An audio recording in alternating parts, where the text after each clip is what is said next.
ইন্ডিয়াকে বাইরে থেকে সমর্থন করে সরকার গড়তে সাহায্য করবে তৃণমূল। গত পরশু চুঁচুড়া সভা থেকে ঘোষণা করেছিলেন তৃণমূল নেত্রী মমতা বন্দ্যোপাধ্যায়।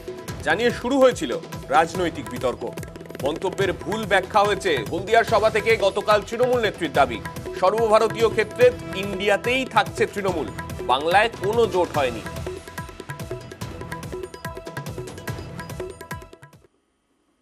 ইন্ডিয়া জোটকে নেতৃত্ব দিয়ে বাইরে থেকে সব রকম সাহায্য করে আমরা সরকার গঠন করে দেবো, যাতে বাংলায় আমার মা বোনদের কোনোদিন অসুবিধে না হয়, আমার 100 দিনের কাজে কোনোদিন অসুবিধে না হয়।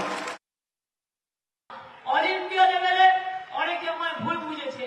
আমি বলেছি বাংলায় কোনো জোট নেই, কিন্তু ইন্ডিয়ায় যে জোটটা ওটা আমি তৈরি করেছিলাম। ওই জোটটা দিয়ে আমরা সরকার তৈরি করব। আমরা জোটে থাকবো, জোটে আছি আমরা।